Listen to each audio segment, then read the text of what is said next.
অবসরপ্রাপ্ত বিএনপি কার্যনির্বাহী কমিটির ভাইস চেয়ারম্যান জনাব মাহতাব চৌধুরী।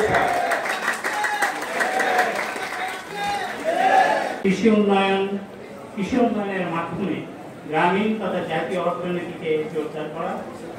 ৬ নম্বর দফা ছিল দেশকে খাদ্যে স্বয়ংসম্পূর্ণ করা এবং কেউ যেন ভোকা না থেকে সে ব্যবস্থা করা।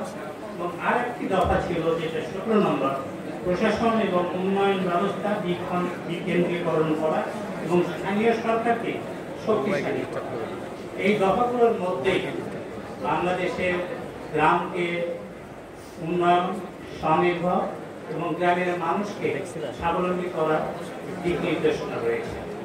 আমরা এগুলো বিস্তারিত আলোচনা করছি। শহীদ রাষ্ট্রপতি ক্ষমতায় আসার পর অনুধাবন করতে পেরেছে যদি বাংলাদেশকে উন্নতি করতে হয়, বাংলাদেশকে স্বাবলম্বী করতে হয়, তাহলে আগে বাংলাদেশের গ্রামগুলোকে স্বাবলম্বী করতে হবে, গ্রামের মানুষকে স্বাবলম্বী করতে হবে। এই জন্য তিনি প্রাসাদ রাজনীতি, সাধারণত আমরা আগে দেখেছি যারা রাষ্ট্রপ্রধান হতেন, প্রধানমন্ত্রী হতেন, তারা রাজধানীতে বসে দেশ পরিচালনা করতেন, কিন্তু শহীদ প্রেসিডেন্ট জিয়া ছিলেন এর ব্যতিক্রম। তিনি প্রাসাদ রাজনীতি বাদ দিয়ে নিজেকে গ্রামের প্রত্যন্ত অঞ্চলে সাধারণ মানুষের সঙ্গে মিশে গিয়েছেন, নিজে যে তাদের অবস্থা পর্যবেক্ষণ করেছেন, তাদের ঘরে খেয়েছেন, পান্তা ভাত খেয়েছেন, তাদের কি কি অসুবিধা, কি কি কষ্ট তিনি বোঝার চেষ্টা করেছেন এবং তারপরেই গ্রামীণ উন্নয়নের কিছু পদক্ষেপ নিয়েছেন। তার সেই পদক্ষেপগুলোর মধ্যে উল্লেখযোগ্য ছিল খাল খনন কর্মসূচি, সবুজ বিপ্লব, স্বনির্ভর গ্রাম সরকার। তিনি বুঝতে পেরেছিলেন আর একটা আমাদের ফলে ভবিষ্যতে বাংলাদেশের অবস্থা কি হতে পারে।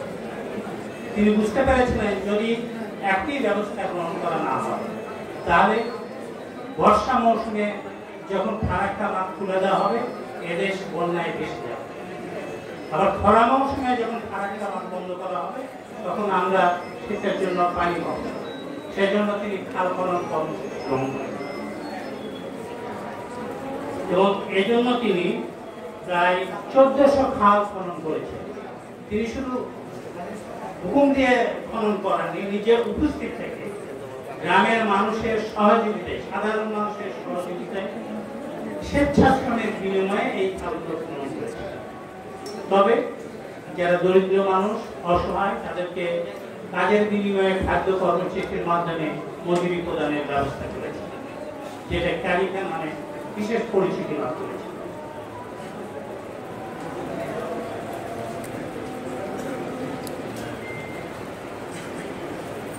এছাড়াও তিনি গ্রামের মানুষদেরকে মৎস্য চাষ, হাঁস মুরগি এবং ছাগল পালন, বৃক্ষরোপণে এবং বাড়ির আঙ্গিনা এবং পরিত্যক্ত যে জায়গাগুলো ছিল সেগুলো যাতে অব্যবহৃত না থাকে সেজন্য উৎসাহিত করেছে।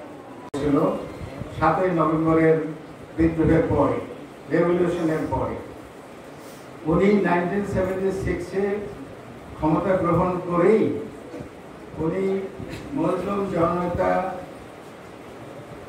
আব্দুল হামিদ খান ভাসানীকে উনি চায়না পাঠিয়ে দিয়েছিলেন এবং ভাসানী সাহেব চাইনিজদের কাছে অতি শ্রদ্ধেয় ব্যক্তি ছিল এবং উনি চাইনিজদেরকে কনভিন্স করে বাংলাদেশের জন্য রিকগনিশন নিয়ে আসছিল। 71-এ আমাদের স্বাধীনতা পাওয়ার পরেও চায়না কিন্তু আমাদেরকে রিকগনাইজ করে নাই। এটা বাংলাদেশের ইতিহাসে শ্রেষ্ঠ সন্তান, স্বাধীনতার ঘোষক, মুক্তিযুদ্ধের জেড ফোর্সের অধিনায়ক, বাংলাদেশি জাতীয়তাবাদ দর্শনের প্রবক্তা, বাংলাদেশ জাতীয়তাবাদী দলের প্রতিষ্ঠাতা, চেয়ারম্যান, ইতিহাসের কালজয়ী এক মহানায়ক শহীদ প্রেসিডেন্ট জিয়া রহমান। উনি 19শে জানুয়ারি 1936 সালে বগুড়ায় জন্মগ্রহণ করেন এবং উনি 1947 পর্যন্ত কলকাতায় হেয়ার স্কুলে পড়তেন এবং দেশ স্বাধীন হওয়ার পরে অর্থাৎ ইন্ডিয়ার পাকিস্তান হওয়ার পরে উনি ওনার পিতামাতা পাকিস্তানে চলে গেলেন শহীদ প্রেসিডেন্ট উনিও পাকিস্তানে চলে গেলেন। উনি ইনিশিয়ালি ডিজে সিং করাচিতে DJ Singh government science college ভর্তি হলেন এবং সেখানে উনি ওনার তার নাম ছিল কমল, সবাই জানেন আপনারা। উনি ওই কলেজের হকি টিম এবং ডিক্লেমেশন কন্টেস্ট মানে বিতর্ক প্রতিযোগিতা, দুটাতেই তুখোর ছিলেন এবং বিতর্ক প্রতিযোগিতায় উনি গোল্ড মেডেল পেয়েছিলেন। তারপরে উনি 53 সালে পাকিস্তান মিলিটারি একাডেমিতে ভর্তি হন ক্যাডেট হিসাবে, জেন্টলম্যান ক্যাডেট। আর্মির ক্যাডেটদেরকে বলা হয় জেন্টলম্যান ক্যাডেট, এয়ারফোর্সের ক্যাডেটকে বলা হয় ফ্লাইট ক্যাডেট, আর নেভির ক্যাডেটকে বলা হয় নেভাল ক্যাডেট। আচ্ছা, তো একাডেমিতে ভর্তি হলেন। তুখোর ছাত্র নেতা ছিলেন। 1979 সালের 2 এপ্রিল দ্বিতীয় জাতীয় সংসদের প্রথম অধিবেশনে উদ্বোধনী ভাষণে রাষ্ট্রপতি জিয়াউর রহমান কৃষির উন্নতির উপর যথাযথ গুরুত্ব আরোপ করেন। প্রেসিডেন্ট জিয়া গ্রামে গিয়ে মাইলের পর মাইল হেঁটেছেন। কৃষি উন্নয়ন ও উৎপাদন বৃদ্ধির জন্য করণীয় বিষয়ে কৃষকদের পরামর্শ দিয়েছেন। বাড়ির চারদিকে প্রতিটি জায়গায় ফল ও সবজি চাষ করার জন্য সবাইকে অনুরোধ করেছেন। রাস্তার 2 পাশে ফলের গাছ লাগানোর জন্য তিনি গ্রামবাসীদের উদ্বুদ্ধ ও সবজি চাষ করার জন্য সবাইকে অনুরোধ করেছেন। রাষ্ট্রপতির নির্দেশে কৃষি গবেষণা কেন্দ্র কৃষি উৎপাদন বৃদ্ধির জন্য কৃষির যান্ত্রিকীকরণ এবং জমিতে রাসায়নিক সার ও কীটনাশক ব্যবহারে কৃষকদের উদ্বুদ্ধ করে।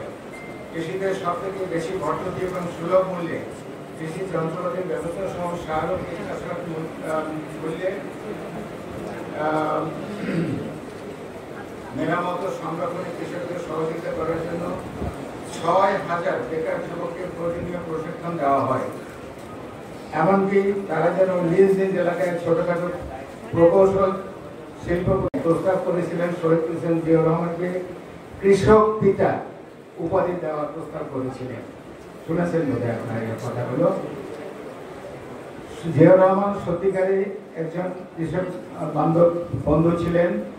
কৃষকদের স্বার্থ রক্ষা এবং তাদের উন্নয়নের জন্য তিনি জাতীয়তাবাদী কৃষক দল গঠন করেছিলেন। জাতীয়তাবাদী কৃষক দল কিন্তু আগে ছিল না, মানে আগে তো জাতীয়বাদী দলই ছিল না, কিন্তু যারা ছিল তাদেরও কৃষক দল ছিল না, তাকেও সেটা নাম করা ছিল না।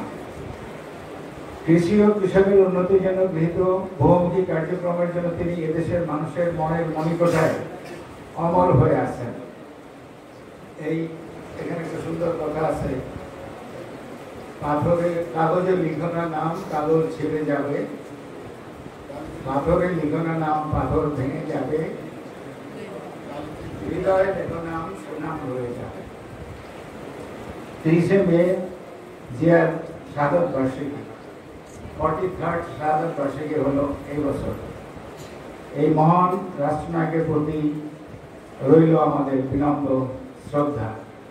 আপনাদের সবাইকে ধন্যবাদ। আসসালামু আলাইকুম।